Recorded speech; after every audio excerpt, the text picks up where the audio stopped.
എൻ്റെ പേര് ഡേവിഡാണ്. ഞങ്ങൾ തൃശ്ശൂർ മരിയാപ്പുരം സ്ഥലത്തു നിന്നാണ് വരുന്നത്. എനിക്ക് 3 മക്കളാണ്. ഇത് ഇളയവനാണ്. ഇനി 2 മക്കളും കൂടിയുണ്ട്. ഒരു വയ്യാത്ത മോനുണ്ട് എനിക്ക്. അവൻ ഇവിടെ കയറാനായിട്ട് സമ്മതിക്കണില്ല. അതുകൊണ്ടാണ് അവൻ വരാത്തത്. ഞാൻ എൻ്റെ ഭാര്യയ്ക്ക് വേണ്ടിയാണ് ഇവിടെ നിങ്ങളോട് സാക്ഷ്യപ്പെടുത്താനായിട്ട് വന്നിരിക്കുന്നത്. 2023 അവൾക്ക് ഒരു ഡെങ്കിപ്പനി വന്നു. അപ്പോൾ ഹോസ്പിറ്റലിൽ അഡ്മിറ്റായി ബ്ലഡ് ടെസ്റ്റ് ചെയ്തപ്പോൾ ഡോക്ടർ പറഞ്ഞു അവൾക്ക് വൈറ്റ് ബ്ലഡ് സെല്ല് കൂടുതലാണ്. അങ്ങനെയുണ്ടെങ്കിൽ ആ സമയത്ത് ഭയങ്കര തലക്കറക്കും തലവേദനയും അസാധ്യമായ തലവേദനയായിരുന്നു. അപ്പോൾ ഡെങ്കിപ്പനിയും കൂടി ആയപ്പോൾ ഒരുപാട് ക്ഷീണമായി, ഭയങ്കര തളർച്ചയായി. അങ്ങനെ ഡോക്ടർ പറഞ്ഞു വൈറ്റ് ബ്ലഡ് സെല്ല് കൂടുതലുള്ള കാരണം കൊണ്ട് അവളുടെ ബ്ലഡ് ക്ലോട്ടാവാൻ സാധ്യതയുണ്ട്, അത് കാര്യമാക്കണ്ട. അങ്ങനെ 3-4 ദിവസം അവിടെ ഹോസ്പിറ്റലിൽ കിടന്ന് ഡിസ്ചാർജായി വീട്ടിൽ വന്നു.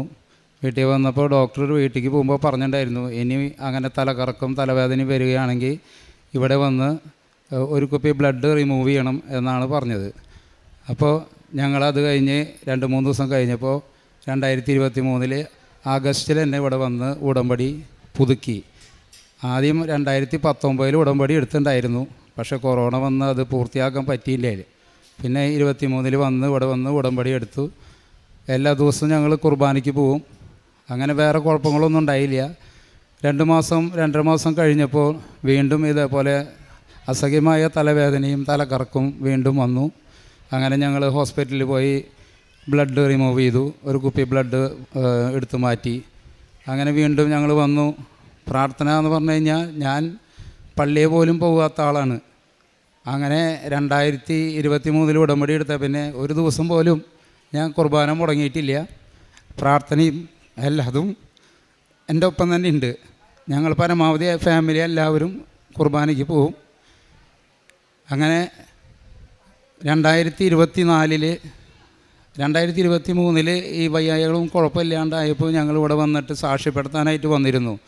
ഇവിടെ വന്ന് പറഞ്ഞപ്പോൾ നല്ല തിരക്കുണ്ടായിരുന്നു. കാര്യങ്ങൾ പറഞ്ഞപ്പോൾ ഒരു സിസ്റ്ററായിരുന്നു. സിസ്റ്റർ പറഞ്ഞു നന്ദി പറഞ്ഞ് നിങ്ങൾ പോയിക്കോ എന്ന് പറഞ്ഞു. അങ്ങനെ ഞങ്ങൾ അന്ന് നന്ദി പറഞ്ഞ് ഞങ്ങൾ പോയി.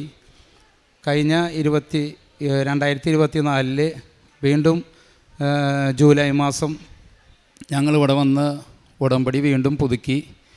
അവൾക്ക് അപ്പോൾ ചെറിയ അസ്വസ്ഥതകളുണ്ടായിരുന്നു. ഒരു നീർക്കെട്ട് പോലെ ഒരു നെഞ്ഞത്ത് വിമിഷ്ടവും കാര്യങ്ങളൊക്കെ ഉണ്ടായിരുന്നു.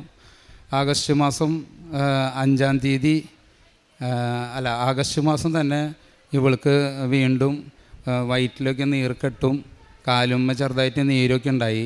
അങ്ങനെ ഞങ്ങൾ ഡോക്ടറെ അടുത്തേക്ക് പോയപ്പോൾ ഡോക്ടർ ഇഞ്ചക്ഷനും മരുന്നൊക്കെ തന്നു. ഞങ്ങൾ വിട്ടു. പക്ഷേ നീര് കൂടുന്നല്ലാണ്ട് കുറയുന്നുണ്ടായിരുന്നില്ല. അങ്ങനെ വീണ്ടും ഞങ്ങൾ ഗ്യാസ്ട്രോളജിയുടെ ഡോക്ടറെ കണ്ടു. ഗ്യാസ്ട്രോളജിയുടെ ഡോക്ടർ പറഞ്ഞു ഇവിടെ അഡ്മിറ്റാക്കണം. അങ്ങനെ CT സ്കാനും എല്ലാ കാര്യങ്ങളും ചെയ്തപ്പോൾ അവൾക്ക് ലിവറിൽ നിന്ന് പോകുന്ന വെയിൻ ഒരെണ്ണം ബ്ലോക്ക് ഉണ്ട് എന്നാണ് പറഞ്ഞത്. അപ്പോൾ ഡോക്ടർ പറഞ്ഞു എത്രയും പെട്ടെന്ന് ഇവിടെ അഡ്മിറ്റാകണം. അഡ്മിറ്റായിട്ട് മറ്റുള്ള ടെസ്റ്റുകളെല്ലാതും ചെയ്ത് നോക്കിയപ്പോൾ ഡോക്ടർ എന്നോട് പറഞ്ഞത് ലിവറിൽ നിന്ന് പോകുന്ന 3 വെയിനും അവൾക്ക് ബ്ലോക്കാണ്. അപ്പോൾ അങ്ങനെയാണെങ്കിൽ നമുക്ക് എത്രയും പെട്ടെന്ന് ICUവിൽ കയറ്റി മരുന്നുകൾ സ്റ്റാർട്ട് ചെയ്യണം. അങ്ങനെ ഇവിടെ ICUവിൽ കയറ്റി.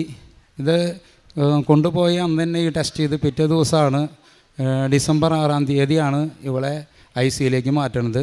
അന്ന് എല്ലാ ടെസ്റ്റുകളും ചെയ്ത് ഇവൾക്ക് മരുന്ന് സ്റ്റാർട്ട് ചെയ്തു. ഡോക്ടർ എന്നെ 10 മണിയായപ്പോൾ എന്നെ കാണണമെന്ന് പറഞ്ഞു. ഞാൻ ഡോക്ടറെ കണ്ടു.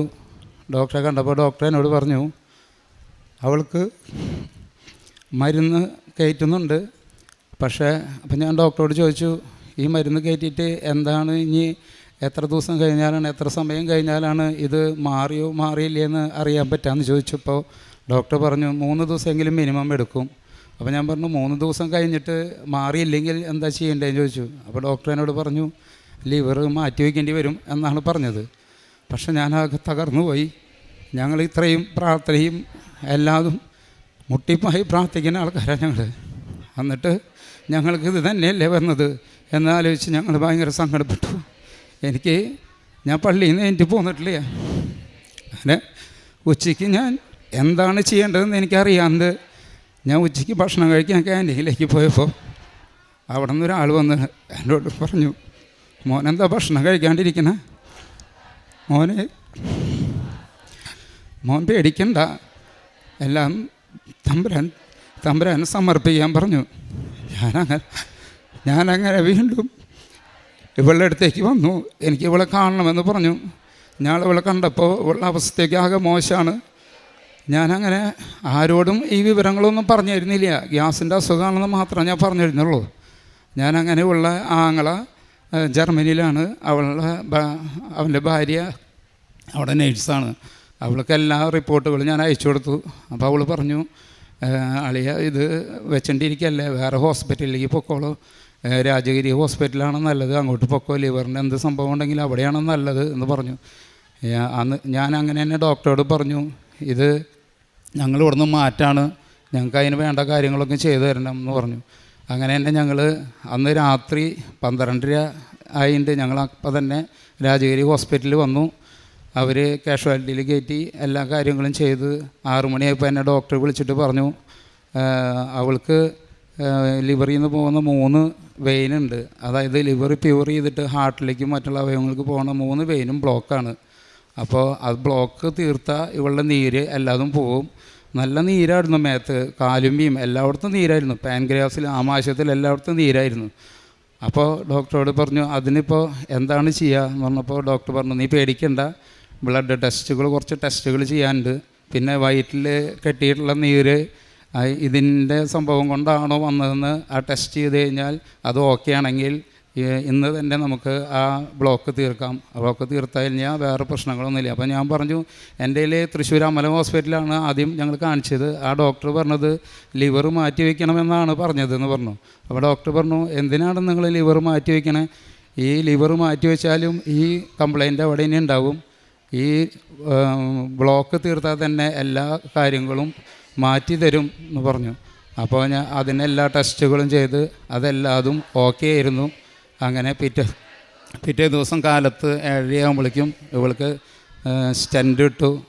അത് ടിപ്സ് എന്ന് പറയും. അതിട്ട് ബ്ലോക്ക് തീർത്തു.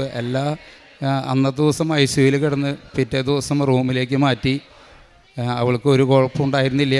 എല്ലാ കാര്യങ്ങളും ഈശോ തമ്പുരാൻ ഭംഗിയായിട്ട് നടത്തി. 4-ാം ദിവസം തന്നെ ഞങ്ങൾ വീട്ടിലേക്ക് ഡിസ്ചാർജ് ചെയ്ത് വന്നു. വീട്ടിൽ വരുമ്പോൾ എന്തൊന്നാവോ വീട്ടിൽ കയറിയ വഴിക്ക് എല്ലാ ബന്ധുക്കളും ഉണ്ടായിരുന്നു. വീട്ടിൽ ഭയങ്കര മുല്ലപ്പൂവിൻ്റെ മണമായിരുന്നു. ഇടയ്ക്ക് മുല്ലപ്പൂവിൻ്റെ മണം ഉണ്ടാവാറുണ്ട്. പക്ഷേ ഞാൻ ഇവിടെ വരുമ്പോഴാണ് കൂടുതൽ എനിക്ക് മുല്ലപ്പൂവിൻ്റെ മണം അനുഭവിക്കാറ്. അന്ന് അങ്ങനെ ഞങ്ങൾക്ക് ചെയ്ത എല്ലാ അനുഗ്രഹങ്ങൾക്കും ഞാൻ കൃപാസന മാതാവിനോടും യേശു തമ്പുരാനോടും നന്ദി പറയുന്നു. പരിശുദ്ധമ്മയ്ക്കും തിരുക്കുമാരനും നന്ദി പറയാം. ഈ സഹോദരനിവിടെ തൻ്റെ ജീവിത പങ്കാളിക്ക് വേണ്ടിയാണ് സാക്ഷ്യം പറഞ്ഞത്. അതായത് പെട്ടെന്ന് ഡെങ്കിപ്പനി കൂടിയിട്ട് വൈറ്റ് സെൽസുകൾ കൂടുന്നൊരു സാഹചര്യം വരുമ്പോൾ ബ്ലഡ് കട്ട പിടിക്കുന്ന ഒരു അസുഖമായിരുന്നു ഈ സഹോദരിക്കുണ്ടായിരുന്നത്. അപ്പോൾ അത് പിന്നീട് ആയിട്ട് നമ്മൾ ട്രീറ്റ്മെൻറ്റിന് വേണ്ടി പോകുമ്പോൾ അതിൽ പറയുന്നൊരു കാര്യം, അതായത് ലിവറിലേക്ക് പോകുന്ന 3 വെയിനുകളും ബ്ലോക്കാണ്. അതുകൊണ്ട് ലിവർ മാറ്റിവെക്കുക അല്ലാതെ വേറൊരു മാർഗം അതിനില്ല എന്ന് പറയുന്ന സമയത്ത് ഇവർ വീണ്ടും ഇവിടെ വന്ന് പരിശുദ്ധമ്മയുടെ മുമ്പിൽ ഉടമ്പടി പുതുക്കി പ്രാർത്ഥിച്ചു. അത് കഴിഞ്ഞപ്പോൾ അത് ലിവർ മാറ്റിവെക്കാണ്ട് തന്നെ പരിശുദ്ധമ്മ ഈ മകളുടെ ജീവിതത്തിൽ ഇടപെട്ടുകൊണ്ട് ഈ കുടുംബത്തെ എല്ലാ തരത്തിലും പരിശുദ്ധമ്മ സംരക്ഷിക്കുകയായിരുന്നു. യോഹന്നാൻ 14:18 പറയും, ഞാൻ നിങ്ങളെ ഒരിക്കലും അനാഥരായിട്ട് വിടുകയില്ല, ഞാൻ നിങ്ങളുടെ അടുത്തേക്ക് വരും. പരിശുദ്ധമ്മയുടെ മധ്യസ്ഥതയിൽ ഈശോ അടുത്തേക്ക് ചെന്നുകൊണ്ട് ഈ ഒരു കുടുംബത്തെ ഈ ഒരു വലിയൊരു വിപത്തിൽ നിന്നും സംരക്ഷിക്കുകയായിരുന്നു. പരിശുദ്ധമ്മ മാതാവ് ചൊരിഞ്ഞ ഈ വലിയ അനുഗ്രഹത്തിന് ദൈവത്തിനെ കരങ്ങളടിച്ച് മഹത്വപ്പെടുത്തി ഈശോയ്ക്ക് നമുക്ക് നന്ദി അറിയിക്കാം.